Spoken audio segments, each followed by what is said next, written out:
difficult movie to watch. I, I also would listen to anyone who says it may be the most important movie made about the Shoah and its aftermath. I think it's really an extraordinary film in a lot of ways, but also historically speaking, it's really important in a lot of ways. This is 1964. The movie was made, The Pawnbroker. It was nominated for Rod Steiger was nominated for the Oscar. He did not win for this, which I think is I don't know. I think he was robbed. As Lee Marvin won that year for Cat Ballou, so which was a much more enjoyable film, and I think that had a lot to do with it. I'm there's a very serious-minded film, and in that sense, movies like that, just like now, everything is geared more towards escapism and fantasy and those kinds of things, and so it didn't necessarily get the the accolades it deserves. He did win his Oscar a couple of years later, and a lot of people think of that as like the makeup for not giving him the one for The Pawnbroker. He got one for In the Heat of the Night, where he's also quite good, but he's a very good actor all the way around. He had been nominated once before. That was for On the Waterfront. Right?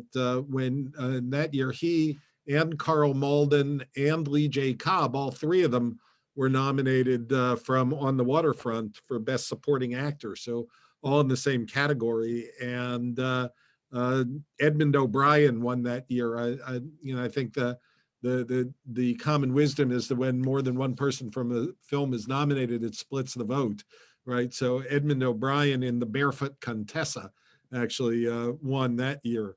So, but it's a pretty extraordinary performance, and also pretty extraordinary in the career of the actor himself. I mean, this was not Rod Steiger was not known for underplaying a role. Let's put it that way. And I think here he keeps the size of this performance very human. It's a special performance, I think, really, in a lot of ways. But historically speaking, first, in terms of making movies about the Holocaust, this is the first movie that actually reenacts scenes from the Holocaust, right? I mean, that's, let me say that again. It's the first American movie to reenact scenes from the Holocaust. There are a couple of movies that deal with the Holocaust previous to this, so for example, there was a film version of The Diary of Anne Frank made in the 1950s. But of course, Anne Frank, until the end of her life, didn't spend any time in a concentration camp, so in a death camp. So that movie doesn't reenact concentration camp scenes, right? There's a movie, I think, Judgment at Nuremberg, I think, is made in 1961. It uses some archival footage from the liberation of the camps and things as part of the reenactment of the Nuremberg trials, but again, doesn't recreate imagery of the Holocaust itself, right? So this is the first American movie to do that. Maybe the first movie overall, though I think, there were movies made in France that deal with this a little bit more, I think, in the late 50s and early 60s. Historically speaking, that's an important thing to think about in this movie. You may look at some of those scenes and they may not pass muster for verisimilitude of later films, but that's always struck me as a very strange thing in and of itself, right? I mean, let's think about a movie that comes out much later, like Schindler's List, for example. So Schindler's List, of course, recreates scenes of the of the ghetto and of concentration camps and things like that. And what that means essentially is that in Variety magazine, there was probably an ad one day looking for extras that could pass as concentration camp victims, right? I mean, that's a very bizarre thing to think about when you think about it, but that's what it means, which goes to show two things. One is that a movie can't recreate the actual horror of the Shoah, the people who were so close to death that, you know, they continued to die even after the camps were liberated because they had been so deprived. The stories that we sometimes hear of people who died afterwards because they ate too much too fast after being deprived for so long, right? I mean, it is impossible for a human being to look as gaunt as those victims did. And yet, to make a movie like Schindler's List, that's exactly what the filmmakers want people who look that way, right? So not to make light of it in any way, but chubby extras need not apply, right? It's not going to work. So this movie tries to make that experience real for the first time, and I think in some ways doesn't hold up in terms of what Rod Steiger looks like in the concentration camp scene, what the guy who throws himself at the fence looks like. I'm not trying to nitpick here, just trying to explain sort of the history of motion pictures through this, but it's nevertheless an extraordinary achievement, I think. The fact that it's the first of its kind. The other thing that's a first of its kind, bare breasts shown in an American movie. This movie challenged the production code, which had been in place for decades, right? And those scenes in particular, right?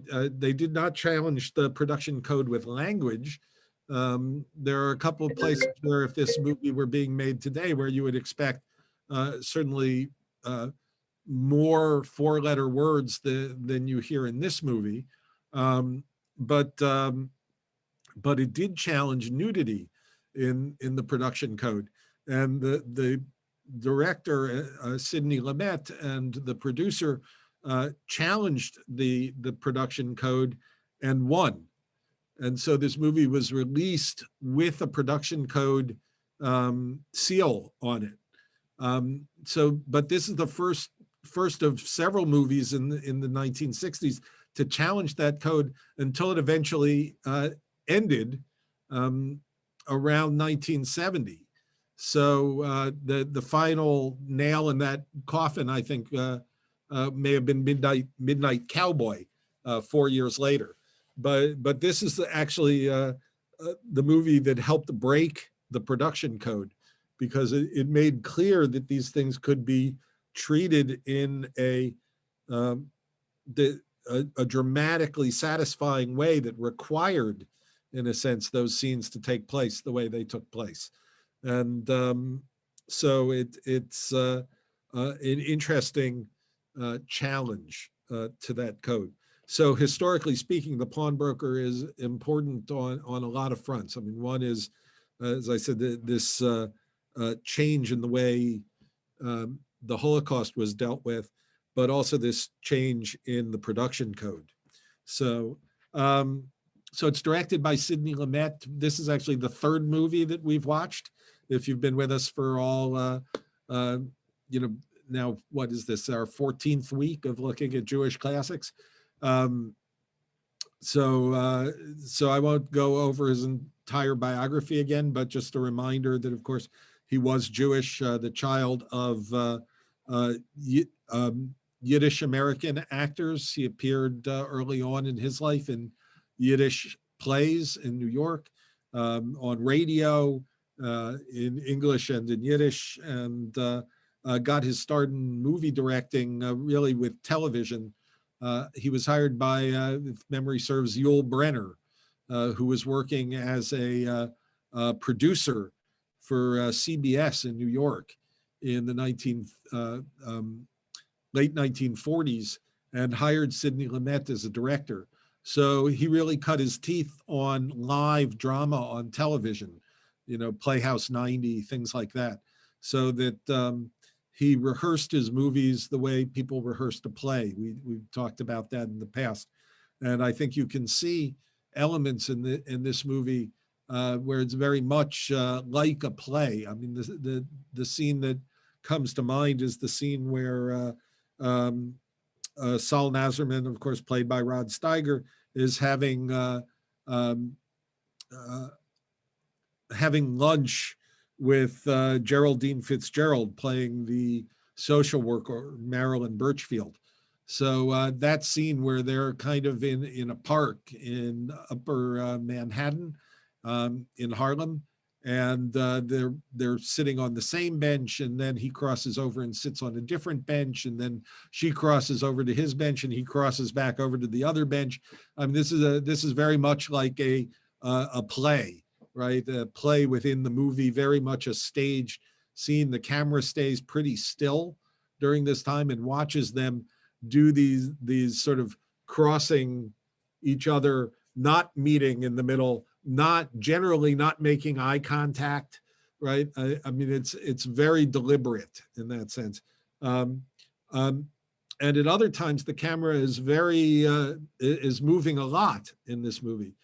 You can often juxtaposed with scenes of Saul Nazarman, which are very still, and the camera is still. You contrast those with the scenes of his assistant, where, for instance, he's running down the street from the pawn shop to the pool hall, and the camera is following him in what for the time is a pretty elaborate tracking shot, running with him, right? So the camera is fluid and moving when it wants to be. And at other times when Saul Nazarman is on screen, it stops. It just stops and a play takes place in front of our eyes. It's a very deliberate thing. And again, we've talked about Sidney Lumet and his deliberate use of camera in certain ways. And I think you can really see it in this movie very starkly. Of course, the other thing you see is this juxtaposition of sort of silence and music, right, in the movie. So you might see this most there are these scenes that are played between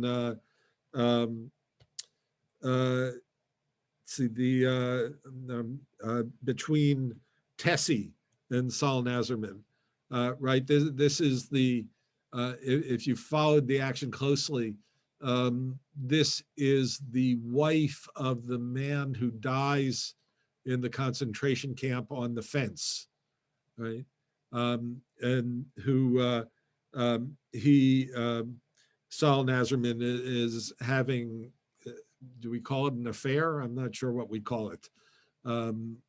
You know, but having sexual relations with Tessie, although we of course don't see that on screen. We see them sitting at a table playing cards and things like that. But that's juxtaposed with, it's cutting back and forth between them and Jesus Ortiz and his girlfriend, right?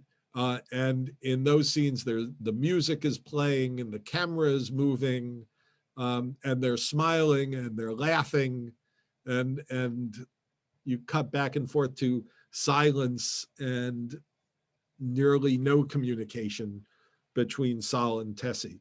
So again, I think very deliberate choices of the director to juxtapose a life filled with happiness, misplaced as it can be, but and this life of austerity and silence, right? This world that Saul Nazarman has placed himself in, fenced himself off from the world. And perhaps you noticed, if not directly, then subliminally, how often Saul Nazarman is behind a fence, behind bars, quite literally, in his store. He gets behind the the barred windows at the store. He has to unbar the store to come into the store. There are many times when you can see the shadow of fencing on his face, whether he's outside or inside. It's there almost all the time, right? Even when he towards the end of the movie, when he visits Marilyn Birchfield's apartment, which is not in Harlem, actually. That's just north of Lincoln Center in New York City, actually. The Lincoln Center apartments, which were probably brand new in the mid 60s. But he goes there and he sits on her porch, and the porch has this kind of fence pattern around it, which, so wherever he goes, he's enclosed, he's behind bars. With the couple of exceptions, where the flashbacks to the picnic where apparently he and his family were arrested in the first place, he's not behind bars in those scenes. In the backyard in his suburban house, that when the movie leaves behind those images of the picnic, he's fully clothed, sunning on a chaise lounge in the backyard in the suburbs, right? Yeah, so other than those scenes, he's behind bars most of the time, until you could argue the final scenes when he leaves the store and goes off down the street, which may be a suggestion that that he is returning to a life of feeling. What that is for him is a life filled with pain, right? So I wouldn't say that it's necessarily a happy ending, right? It's much more ambiguous than that. But there is a sense that he can no longer be the island that he claims to be in the movie. That he has to come back to life, in a certain sense. So Nancy Frank wants to know, what were the papers he was to sign?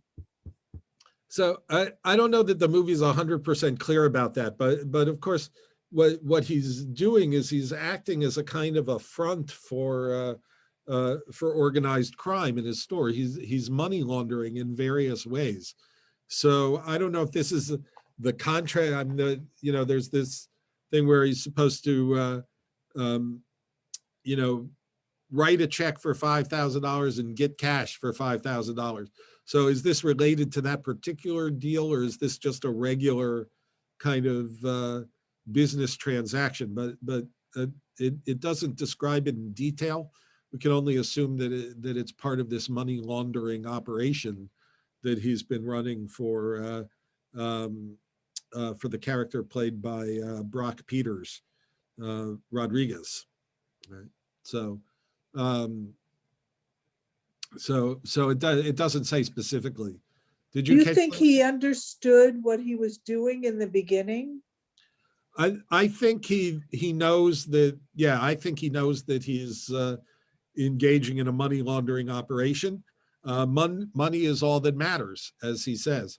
But what he didn't understand, what seems to be news to him, is that a lot of this money comes from prostitution, and that's the thing that puts him into a situation where he no longer wants to do this anymore. He wasn't just a pawnbroker to begin with? I don't.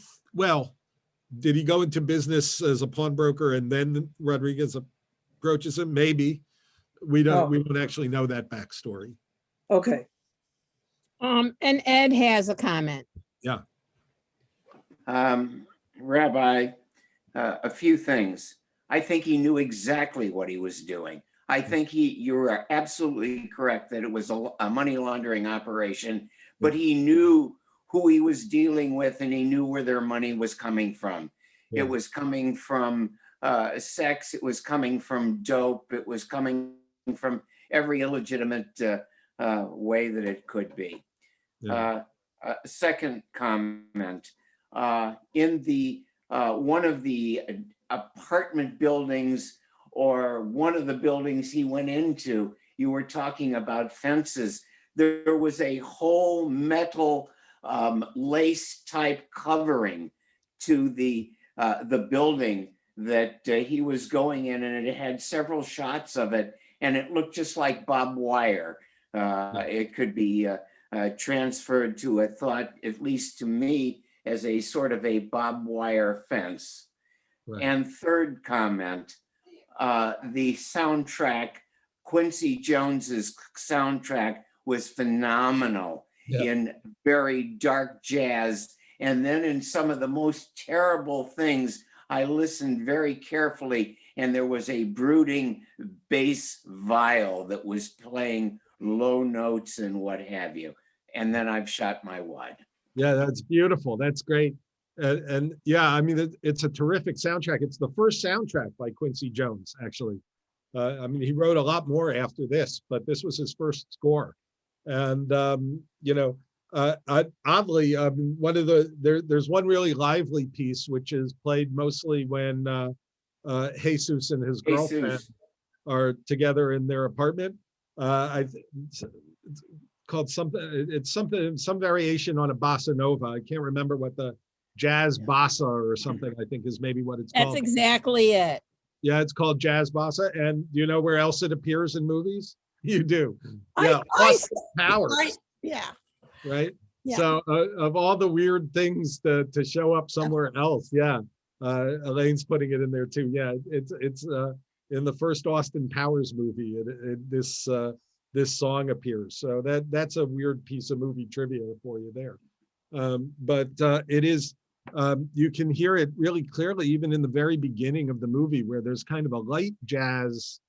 You know, you see the opening shot, right, is of hands, this boy's hands, you know, trying to catch the butterfly, right? You know, that scene shows up again late in the movie, but that's the first, and I think you should pay attention to that the first shot you see is a hand, and you may think of the hand at the end where he's putting his hand on the spindle, right?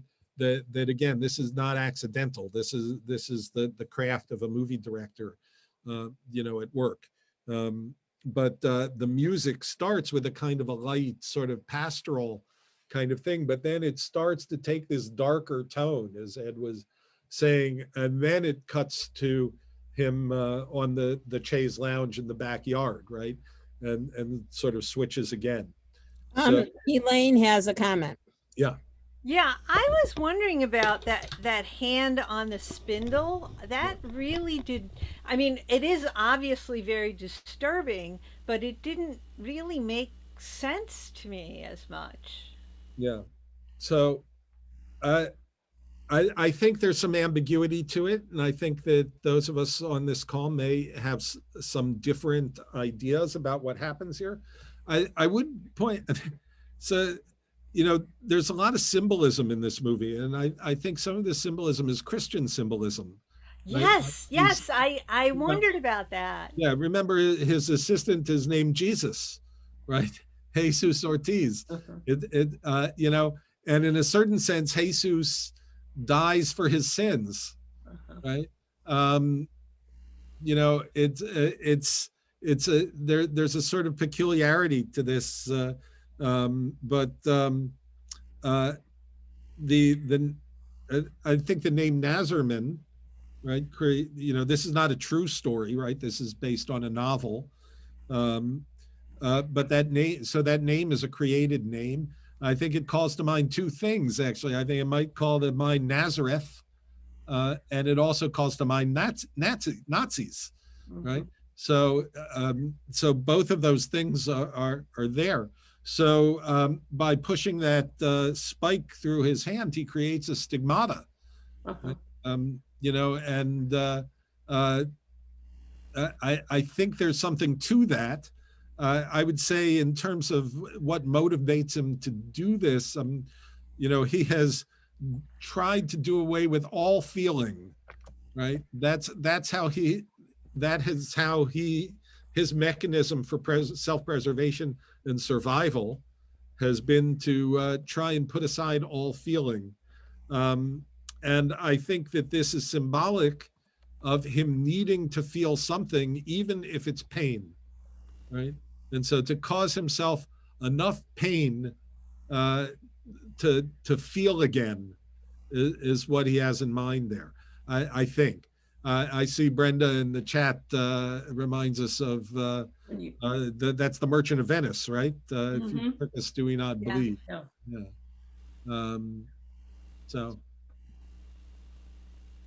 So it's Meredith brought it up to the crucifixion there, right? So I'm not sure how far to take sort of the Christian imagery of it. I mean, the movie makes a point of showing us the cross that Jesus wears. There are a few things like that important, but I do think it's meant in some ways in a kind of an ironic kind of way. I think that the sacrifice of the Jew, right, is and for what reason? I think that's part of what's going on here. Same way that he talks about there are a couple of relatively lengthy bits of teaching that he does, right?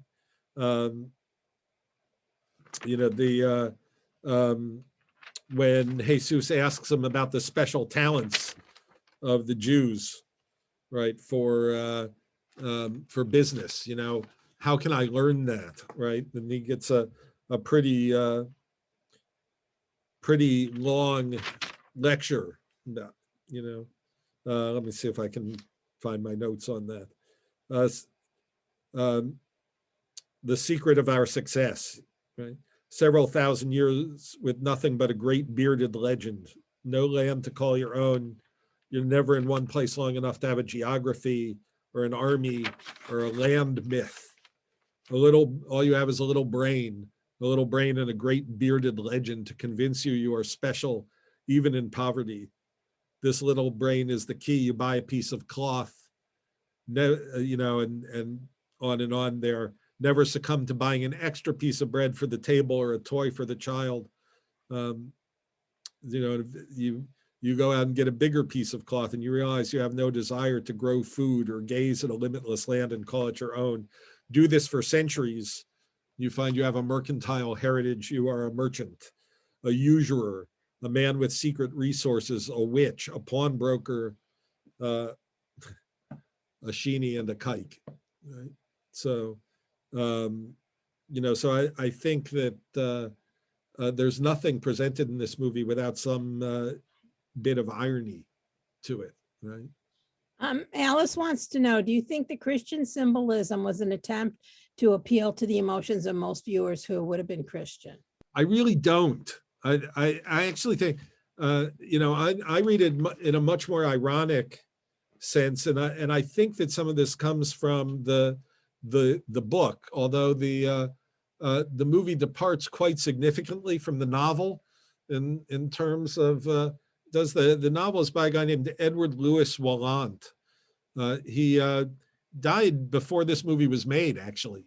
Died in 1962. He was only 36 years old. He was a Jewish author, died of a brain aneurysm. So he probably would have been talked about, with a longer career. I mean, who knows? He might have been talked about along with the other Jewish writers from the mid 20th century that we talk about. Probably just a little bit older than a Philip Roth, but so more in, Saul Bellow, those kinds of guys, right? The University of New Haven actually gives an award to authors who are, I'm not sure how they word it exactly, who write things that are of interest to the Jewish community. So they give an Edward Louis Wallant Award on a pretty regular basis to Jewish authors. So I think that this was more about the irony of that, right? That even the sacrifice of the Jews is not enough, right? The sacrifice of Jesus is not enough. The sacrifice of the Jews in the Holocaust is not enough. I mean, that anti-Semitism continues. Brenda asks, is it ironic that the person in power was African American? Yeah, it's interesting. I think, by the way, this movie, I mentioned that, it challenged the production code. There were Jews who were didn't like this movie because they saw it perpetuating a stereotype of the Jewish pawnbroker. There were people in the African American community who didn't like this movie because of how it portrayed African Americans as criminals and underworld figures, right?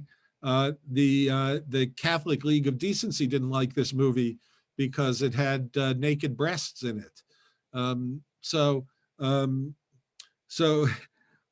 some level, it's one of those things, like they say in politics, if you've upset everybody, maybe you're doing the right thing, right? So I'm not sure, but it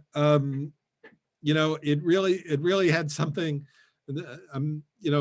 A couple of years later, Mel Brooks made The Producers, and then Blazing Saddles, right? Something to offend everybody, right? So there is, I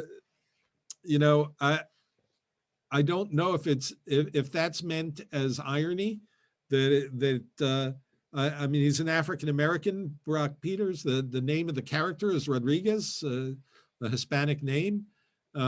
There's a sense here of, I mean, part of it is New York in the 1960s, right? This is not long after the Kitty Genovese case, right? Where a woman was being stabbed, and famously people didn't call for help and didn't get involved, right?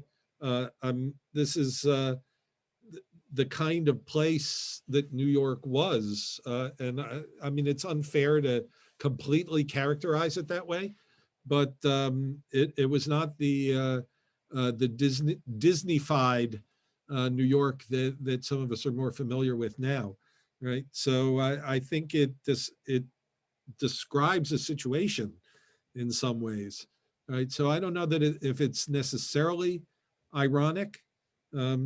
It's depicting the relationship in Harlem in the 1960s between Hispanics, African Americans, and Jews.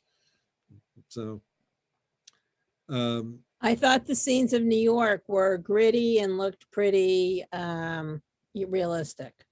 Yeah, well, it's filmed on location. So as we talked about with Sidney Lumet, he rarely left New York City. And he also did not like to show the sort of iconic, there's none of those great New York City skyline shots. Here's the Empire State Building, right? I mean, he just doesn't do that stuff.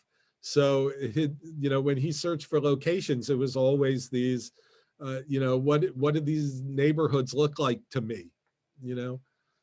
So you see a lot of, stores with their locked and chained storefronts. You see, neighborhood parks with the high fences around them. On the other hand, if you're a car buff, there's a lot of great old cars in this movie. A lot of, Cadillacs with giant fins and things like that. So, including the ambulance that had a smashed in back fender. Yeah, did you see how beat up that ambulance was? I noticed that too. Right. Alice said, as you said, it was New York City were nicer than ambulances in Harlem. It was Harlem, right? He And then, does walk past the Apollo Theater at one point, actually. That's the closest thing to a landmark. That point out on the marquee, I think it was Nina Simone and Flip Wilson. you know, looking at old cars, my dad always said to me, in most movies, they're in pristine shape, you know, with no dents, no nothing, because they're going for, you know, a cool Yeah. car. So when I saw that beat up ambulance, I'm like, oh, I get that's a real one. Okay, Barbara has a comment. Yeah. And there she goes. I felt throughout the whole movie, everything, every place that we saw, everybody we saw, it was desperation. Everybody was desperate and miserable. I never felt that there was any hope in that movie at all. That each one was a sad sack of one kind or another. And especially the location, it was so poor and impoverished and dirty. And I just felt that throughout the whole thing, we were never going to see any enlightenment. No hope. Well, certainly in his store, And in his store too, yeah. his store, you know, right? You know, who goes to pawn shops? I mean, people who need money. Right. I mean, they're almost by definition places of desperation. It seems to me. I mean, I haven't been in my lifetime. My next door neighbor as a kid was a pawnbroker, actually. So I visited his store a few times. I never got a sense of them being happy places, right? And I mean, what's striking to me about the scenes in his store is how life keeps knocking on the door. You know, I mean, he has shut himself off from all emotion, as we've talked about, and all these emotional things are happening in front of him. You know, most of us probably couldn't last a day doing that work, right? You know, a pregnant girl comes in with a ring that she thought was valuable, and you can imagine the whole backstory to that. And he does, you know, shows no compassion or anything to her at this point. Later in the movie, of course, he starts handing out money, you know, kind of left and right. And, you know, I mean, he's planning for his own demise in a sense at this point, right? So, it's, you know, life keeps coming in, right? There's the guy, I think he's just Mr. Smith, who comes in, who wants to have a conversation. He doesn't come in actually out of desperation for money, right? Most of the people who come in, they're desperate for money. He wants just to talk to somebody, right? I mean, he's reading books of philosophy. I mean, it's a very intriguing character. So his desperation is a different kind of desperation, right? I mean, it's, you know, when he's sold everything he can sell, he says, I'm going to miss talking to you, right? Because he knows he can only come in with something to pawn, because that gives him the excuse to come in, right? But you clearly have, you know, you have petty thieves, you have presumably junkies. I mean, the character that Renee Santoni plays, who comes in with the radio, if you remember that scene. But he's been in 1,000 movies, Renee Santoni. I mean, if you don't recognize his face, you know, you've probably seen him in a bunch of other stuff, including Dead Men Don't Wear Plaid with Steve Martin. He was in Dirty Harry with Clint Eastwood. He actually, a movie which I've never seen, and I can't, I'm not sure where I can find a copy to see it, is based on Carl Reiner's book, Enter Laughing. But he plays the Carl Reiner part. He's the star of Enter Laughing. It was not a very well-reviewed movie, and consequently doesn't seem to be available on any streaming services, or I don't know that it's ever been released on DVD, actually. I think it was released on VHS back in its day. But so if that face looks familiar, as Vanessa puts him up there. Right. But of course, I mean, he's essentially playing a junkie selling his mother's radio for 2 rubles. You know, Nancy has a comment. Yeah. Nancy Cullum. Yeah, one of the people who came into the store that really tugged at my heart was the gentleman who came in. I forget what he had first time, but he had a pair of bronze baby shoes. Oh, yeah. And Yeah, it's I like think he's trying. I don't think he has a name in the credits, actually. No, He's just yeah. called, what's he called? I think Speech Award or something like that. Speech award, right. And he came in trying to look like he was somebody. He had a suit and a jacket. He looked like he was trying to neaten up. And it was kind of that really, I mean, that and the pregnant woman, but that really got to me. And I think, of course, baby shoes and shoes being associated with the collections of items from the Holocaust. So maybe that's just coincidental, but I found that to be, because again, that's someone who really is trying and can't catch a break. Yeah. Did you see that in one of the early scenes too, that the camera takes us past a store? Yes, those shoes. Harlem, a shoe store, right? Yeah. A shoe repair store. And they with were like windows filled with piles old of shoes. shoes. Yeah. Which is, certainly, I mean, if you visit Auschwitz, you see the room full of shoes. You see it in the Holocaust Memorial Museum in Washington, D.C., where they've replicated it. So I'm sure that both of those things are deliberate.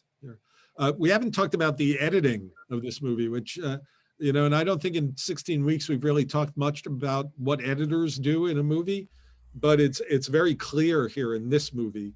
And I want to mention him by name. His name is Ralph Rosenblum. So certainly a Jewish guy. He was a film editor on lots and lots of movies. But from a Jewish point of view, you might be interested to know he was the editor for The Producers. He was the editor for Goodbye Columbus. He was the editor for Annie Hall. So he did a lot of different movies, a lot of different kinds of movies. He and Sidney Lumet decided on this kind of almost subliminal use of editing, right? Which is, we have become used to things like this, but it was invented for this movie, right? This idea where, that split second of one of the places where it's most evocative is when the pregnant woman comes in to sell her ring, and we start seeing these images of hands above barbed wire. And then by the end of the scene, we've seen that the Nazis are going by and removing the rings, taking the things of value off of people's fingers. And it's the two things that the movie does in terms of editing, both the film editing and the sound editing, are both extraordinary, right? So that now we saw this last week in Enemies of Love Story, right? 65 to 89, 24 years later, that you have these scenes where the main character in Enemies gets on the subway, and for a second there is a Nazi on the train, right?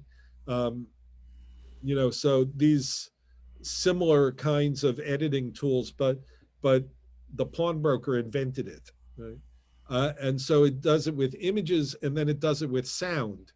So you hear the sound of the pawn shop where he is, while the image are the hands above the barbed wire, right? So this is the same scene where the social worker Marilyn has come in to apologize for how she behaved to him when she first saw him, and so he's hearing her talk, inviting him to have lunch Wednesday or Thursday, and what he's seeing in his head is a concentration camp. It's the editing is so important in this movie and so evocative, and I think for me that's what makes the movie heartbreaking to watch, is precisely that feeling of dislocation. Babs and then Elaine have comments. Babs, go ahead. Yeah, one of the editing ones that was so hard to watch was when he was on the subway and you saw the rail cars with all the people, and you saw him in the midst of one of them. But I wanted to say a failure of continuity was when Ortiz finally decided to go to Rodriguez and go along with the plan. He took his work jacket off, put his jacket on, was running along. Before he got to the billiard hall, he had the work jacket back on. And then when he is going to find Rodriguez, wherever he was, he had his jacket back on. And I played that over because I thought it was so interesting that they goofed up on that with the jackets. And I'll assume it was a goof. Yeah, I because it doesn't have any meaning. I don't think. No, I think they just filmed it at 2 different days, and yeah, it was interesting to me. You know, it's a, you know, the person who's in charge of that is continuity, right? If you ever see that on, it's actually in the credits. There's usually a continuity director, and that person is supposed to keep in mind, right? This is a person who screwed up a few years ago on Games of Thrones and allowed a Starbucks coffee cup to be in one scene in Game of Thrones, right? You know, those kinds of things, right? These things that aren't supposed to happen, but in virtually every movie, it happens, right? We're not always looking closely enough to catch it. These days, with the ability to freeze a frame, go back and look at something, right? Where, you know, if you look at IMDb, which is the International Movie Database, there's a whole section on continuity errors in just about every movie. You know, everything from you can see the shadow of the microphone to things like you're pointing out, Babs. So yeah, you know, like even the greatest directors, you know.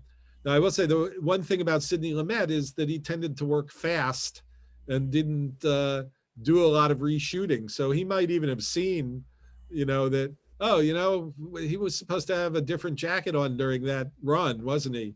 You know, and I said, oh, well, you know, we're not going to go do that again, right? Nobody will catch it. Right, yeah, nobody will see it but us. Yeah.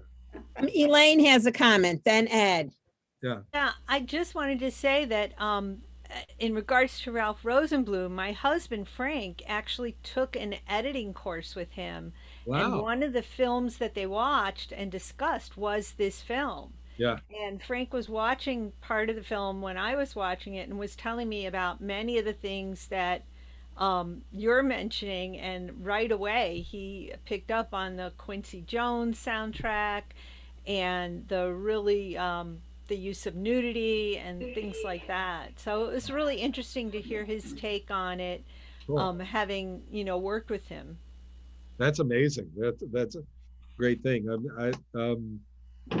So yeah, I mean, he must have been a great director, Ralph a great editor, Ralph Rosenblum. I mean, you don't get all these movies that he did without being good at it. But this one just stands out in terms of the editing is so important to the way this movie makes you feel, how effective it is. Okay, Ed. Judy reminded me that we had both mentioned it while watching the movie, that there was a remarkable resemblance between the social worker and his wife. They looked very, very much alike. And maybe it was coincidental and maybe it was on purpose. I don't know. I think probably in terms of casting, that there's something deliberate to that. You know, it's his wife 25 years later, right? Yeah. You know, so that's the idea. Of course, the actress who plays Ruth, I don't think did much else. Who played his wife? I don't know that she has a lot of credits actually to her name. Marilyn Birchfield is Geraldine Fitzgerald, who you know, came to America with her husband at the time, I think, and her first movie in America was Wuthering Heights, and she was nominated for an Oscar for it. So after that, she had some run-ins with the studio system in America and didn't make as many movies perhaps as she should have. but she made some good, serious movies along the way. So she actually also, it's a sort of an odd piece of trivia, but her husband was a guy named Stort Sheftel. So she wasn't Jewish, but she was married to a Jewish guy who was actually the grandson of Isidor Straus, the owner of Macy's, who died on the Titanic. So, so just, I don't know that it gives her any special sensitivity in this role, but just sort of an interesting piece of trivia there. Because Rod Steiger was not Jewish. So, but he really campaigned for this part. He really wanted it. There, as always, there are some other folks who were associated with it at one time or another. The director, Sidney Lumet, approached Laurence Olivier to play the part. He approached Kirk Douglas to play the part. He approached Burl Ives to play the part. He was afraid, actually, that Rod Steiger was too big a personality for the part. But Steiger, after meeting with Rod Steiger, he convinced him that he could do it and would do it. And I think you can see how it turned out. He does it extremely well. Right? So the writers of the screenplay just mentioned they were partners in writing partners, Morton Fine and David Friedkin. So both Jewish screenwriters. The next year they created a TV series called I Spy, and won a lot of Emmy awards for I Spy, which was the first network television show with the first network drama with a Black leading actor, Bill Cosby, of course. But you know, so they were groundbreakers in their way. So. So we're coming towards the end here. I don't what else you've seen, but I hope you know, I want to say one other thing, just about sort of Holocaust films in general, right? That I've actually done a one-day kind of thing where you sort of trace the history of Holocaust films. And I think in each generation, you get something different, right? As we get farther away from it, we find different kinds of Holocaust movies. So in the 1960s, I think the question was, what is the effect of the Shoah on humanity, right? I mean, how does a survivor survive, right? It is very much at the heart of this movie. I would say that it's at the heart of Enemies: A Love Story, which we watched last week as well, and that's the reason that I paired these two movies together, even though they're 25 years apart, is that they're both dealing not with the Shoah itself, but the aftermath. How do you live with that survivor's guilt, which I would say that Nazarman speaks very specifically, and which is more in the subtext of Enemies: A Love Story. But that same feeling that, you know, while other people were going through the camps, I was hiding in a barn, right? That motivates that character. The fact that of Saul Nazarman's survival itself is, you know, he doesn't feel as if he should have, right? And he asks for death in a sense. And Rodriguez says to him, "Oh, death is going to come to you, but not when you want it," right? I mean, that's a very powerful thing that happens in the film. So in more recent times, we you know, let's look at Schindler's List again for a moment. So Steven Spielberg's expressed goal in making Schindler's List, he said, there are people out there who are denying that the Holocaust ever happened. I want to make a movie that proves to them that it did. Right? That was his main goal in creating the movie Schindler's List. Right? A worthy goal. In 1965, an unnecessary goal right? Nobody questioned in 1965, with outside of, you know, people who nobody had ever heard of or ever listened to, right? If you go through the Holocaust Memorial Museum in Washington, D.C., the first thing you see is a quote from Dwight Eisenhower from the time that he was liberating the camps in Europe, telling people to document everything they saw so that no one would ever be able to say that these things didn't happen, right? In 1965, not that long after Eisenhower was president, you know, this was not a currency in the world of ideas, that the Holocaust didn't really happen, right? By the time Schindler's List is made, it is, and it becomes something that drives Steven Spielberg not only to make Schindler's List, but to create a huge video archive of interviews with survivors, right? You know, so the needs of the time changed and filmmakers respond in some ways. The most recent thing is, I'm not sure what to make of it yet, right? Is fictional reality. What I would suggest, the movie that Quentin Tarantino made a few years ago called Inglourious Bastards.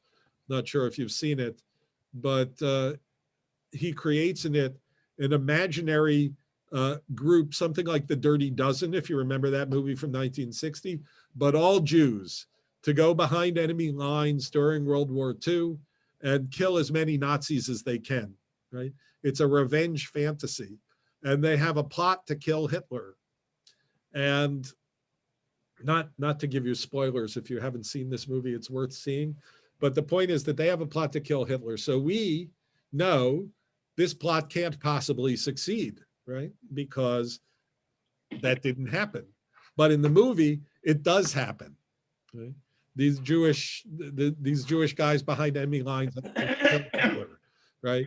So, which is, by the way, the same plot that Tarantino uses for Once Upon a Time in Hollywood, right? Where he has Leonardo DiCaprio avoid the Manson murders, right? Sharon Tate lives at the end of that one. I'm sorry, I'm giving away all kinds of spoilers, but the point is that this latest edition of Holocaust movies, in some sense, is not about things that actually happened. You know, it's creating a fictional history, and I'm not sure if that's a good thing or not, but that's maybe a conversation for another time. And I'm not sure that it's clear yet what the effect of movies like that might be. But this was the movie that we needed in the 1960s. I think we still need it in a lot of ways today. But putting the psychology of the survivor front and center was something that had not been done prior to this movie on film. And this is a very worthy entry into our Jewish Movie Hall of Fame. So, any last thoughts? It's when you think about it, I've seen a lot of Holocaust films. I hadn't seen this one. It was a hard watch, but I think a really important one. And, you know, all these years later, so many survivors are in need of mental health help. And I can't even imagine what it was like in the 60s, where people hadn't started talking about it. That wouldn't be for really another good 10, 15 years before, you know, survivors spoke and so on. So, yeah. And in that sense, I think the movie is ahead of its time, and it's really an extraordinary document, a great piece of filmmaking and acting and editing and music and all the things that we talked about today. But also just, you know, nobody's done more or better in terms of talking about the psychology of survivor guilt, I think. Yeah, agreed. It's great seeing everyone. If we have a regular lineup this week, Rabbi, is there anything? I don't think there's anything. Next week, we're watching Body and Soul, I believe, right? Right, which I thought I saw on TCM or whatever. Excuse me, Vanessa, is it Body and Soul or is it the front next week? All right, now you're making me go look. because I have the I don't front. remember which one I put first. Yeah, okay. Give me a hot minute here. The front, I'm pretty sure, is available on Amazon. Right. Uh, And, oh, here it is. Thank God I brought it up recently. Yes, the front is next Okay. week and Body and Soul is the week after that. But what I will tell you is you need the old Body and Soul. There's a new one from the 80s, right, Rabbi? You don't Yeah, want that yeah. one. No, the one from 1947 with John Garfield, but so Right. that's for 2 weeks from now. Right. That one is actually available in its entirety on YouTube, Body and Soul. There's actually two, it's up twice on YouTube, one in a bad print and one in a good print. So if you start one and it looks bad, try the other one. There's one of each. So, but it's available. It's in its entirety on that. And I'm pretty sure the front is available on Amazon. All right, I didn't see the pawnbroker. So I want to be able to see it. How do I? So You have to go to Prime Video, Amazon, and rent it for $3.99. Amazon, okay. And the next one is next week. What's the name of it? The It's called- front. yeah. Say it again. I'm gonna put it, the front. Front, the front, Yeah, Uh-huh. FRONT. Front. Right, FRONT. right. Okay, And Rabbi, where did you say the front was? I'm pretty sure that one's available on Amazon as well. Okay, good. on Amazon. All right. So looking at the pawnbroker, for the person who didn't see the pawnbroker, I believe that tomorrow it's going to be on TCM, Turner Classic Movies. Really? Yes, it Tomorrow. is. At one, If your remote does the, 7:45. Oh, wonderful. I right, don't know at if- 7:45. 7:45. Mhm. Great. Yeah, No, Ellen Buddy asked if there's sent gonna be, My curriculum. that's, well, and Rabbi, we were asked, is there a third movie class? Yes, there will be, and we'll send our movies to TCM and say, please show these in this order. Yeah, right. You'll see what happens. Yeah. Great. Can't hurt. Well, you know, who else is telling them what to play? Yeah. Great. So please watch your Macomb at Homes, or you can email me. Thanks, everybody. Nice to see Thank you. you. Thank Bye. Bye. Bye. Thank Thank you you. very much. Thank There- you.